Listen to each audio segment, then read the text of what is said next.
Masih ingat dengan catatan si Roy? Sebagai dukungan kamu terhadap channel ini, silakan subscribe dan nyalakan lonceng notifikasi. Ini adalah kisah yang dialami oleh Dr. R. Masih dengan lanjutannya tentang Sukarti. Kalau kalian belum dengerin, kalian bisa dengerin dulu part 1-nya, baru dengerin part 2-nya. Aku terbangun dari tidur.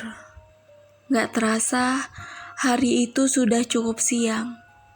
Sejak tadi pulang dari rumah sakit, aku menginap di rumah temanku yang kebetulan rumahnya tak jauh dari tempatku bekerja. Aku bangun dan mengambil sebuah remote dan mengarahkannya pada televisi yang terdapat di ruangan itu. Ruangan itu agak luas. Sofanya terbuat dari kulit hingga memberikan efek kenyamanan berkali-kali lipat ketika diduduki. Aku pun duduk di situ sambil menonton TV dan menunggu temanku yang entah kemana saat aku masih tertidur tadi.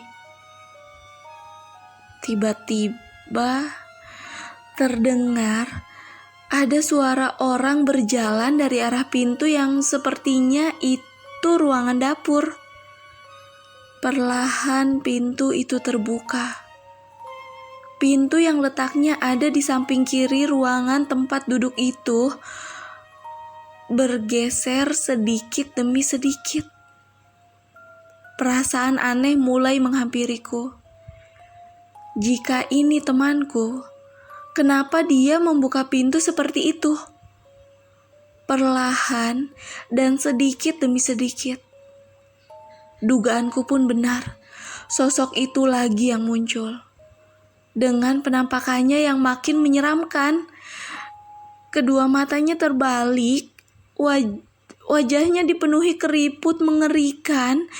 Hidungnya tak ada. Bahkan mulutnya terbuka lebar dengan lidah yang terjulur panjang, telanjang bulat dan luka robek yang panjang di tubuhnya. Aku terdiam sejenak. Aku menunggu mau apa dia. Sosok itu semakin mendekat dan berhenti kira-kira 10 meter dari depanku. Perlahan tangannya menggapai ke atas kepalanya.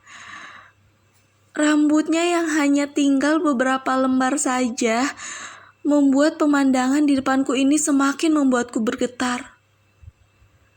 Tangan sosok itu perlahan melepas kepalanya sendiri. Dan dengan satu tangan, kepalanya ditenteng dan dihadapkannya ke arah wajahku. Dan dia berkata, "Mau coba mati?" Aku terdiam sambil terus memandangi sosok itu. Tanganku mencengkram kuat-kuat kursi yang aku duduki. Aku tidak mau terlihat bergetar di hadapannya. Lalu sosok itu berkata lagi,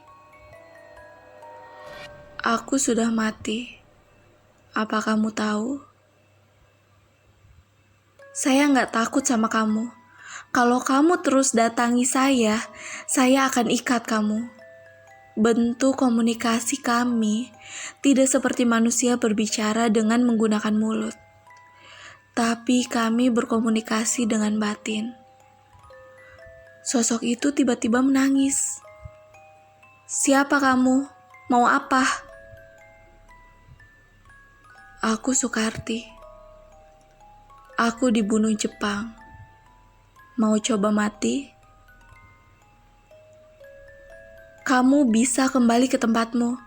Saya tidak mau kamu ikuti." "Aku mau anak." "Saya gak punya anak." "Mau coba mati?"